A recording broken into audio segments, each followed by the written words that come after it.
Right now, some storms up to our north and west, bringing with it some chances for strong winds, even some hail. Thanks for joining us on air and streaming. I'm Kevin Holmes. This system isn't expected to have any serious impacts in the metro, but we could get some rain and a few rumbles overnight. Chief Meteorologist John Ziegler in the backyard with more on what we can expect. John. Yeah, Kevin, we're seeing a bunch of storms. We had severe weather just north of Bemidji. We had a bunch of hail on Red Lake. And this severe thunderstorm watch is for Alexandria, Bemidji, and Brainerd, or just north of Brainerd, until 1 o'clock. So the storms, they are rolling, and you can see them up here. Now, they're starting to form what I call a cluster, or more of a line, and then line segments are slightly weaker than more individual cells, which is good, but they can produce a lot of lightning and a lot of rain. This is training rain on Bemidji. Get ready for a soaking inch plus on something like that. It is going to rain. Same with Park Rapids right now. We have cells in Fergus Falls and Wadena, and these are going to start moving closer to the Brainerd Lakes area. Now, the storms are going to weaken a tad, so I'm not saying they're going to be quite as strong in Emily Outing, Brainerd area than, say, Bemidji, because you're just off it a little, but I still expect a few of these to make it through. You can see, look at this heavy rain going into Bemidji again. This is training, tons of lightning, tons of rain.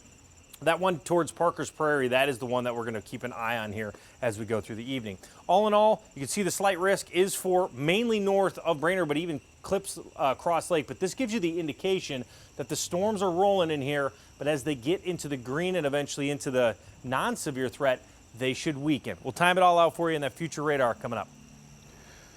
Thank you, sir. Tonight, a mother is begging for answers after her son was shot and killed last week in downtown St. Paul. Police say 2 men were shot on Thursday, later identifying the man who died as 22-year-old Seion Jordan. Jennifer Hoff has more from his family and an update on the investigation. He wanted to be an engineer. Seion Jordan's mother saying he was that smart. The kid was a mathematical genius. And those two? We were inseparable. People used to mistake us for sister and brother.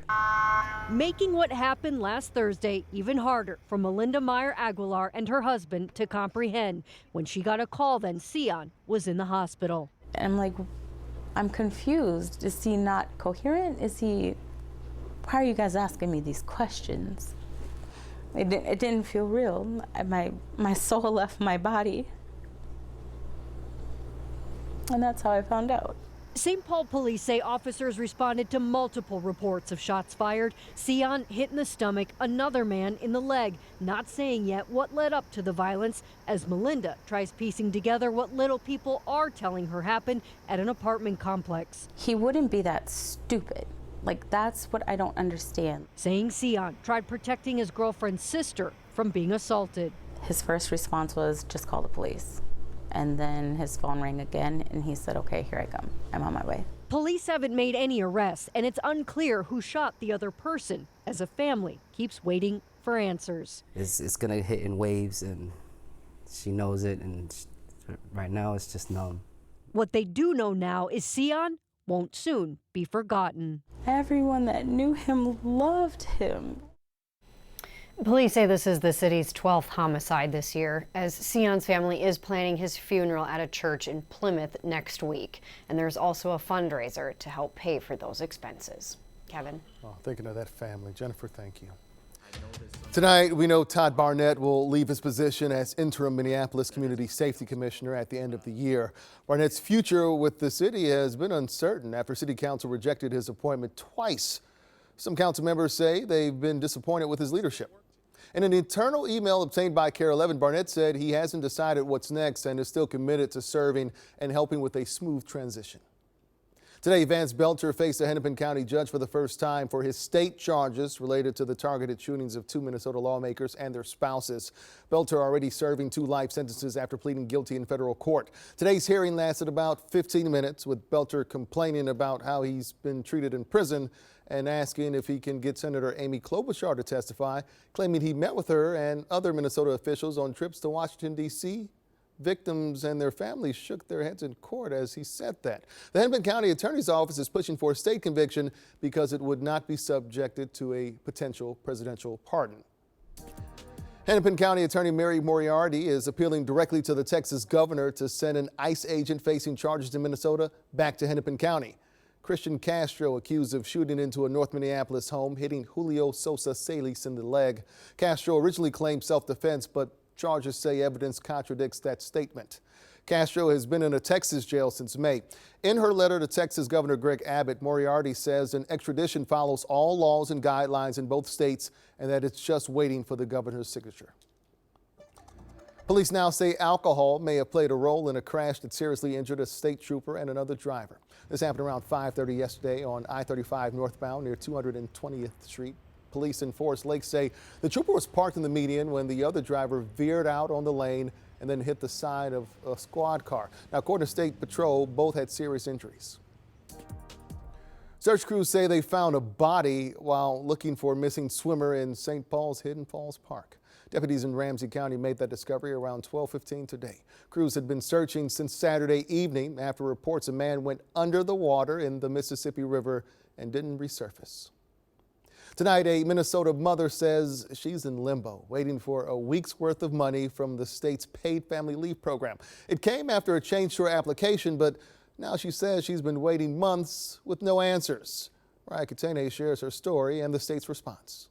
After welcoming a baby boy into the world in December, Caitlin Horner was among the first in Minnesota to apply for the state's paid leave program. Just in time for January 1st and this program to roll out. So as you can imagine, we were extremely excited. Caitlin was originally approved for paid leave to bond with her newborn from February 9th through April 27th. I received the benefits and was approved pretty quickly at first. She then modified her application to include one more week and called the state multiple times to ensure she'd get paid for that week. Because if not, I can go back to work because my family can't go without a paycheck for a whole week. That's exactly what they've been forced to do.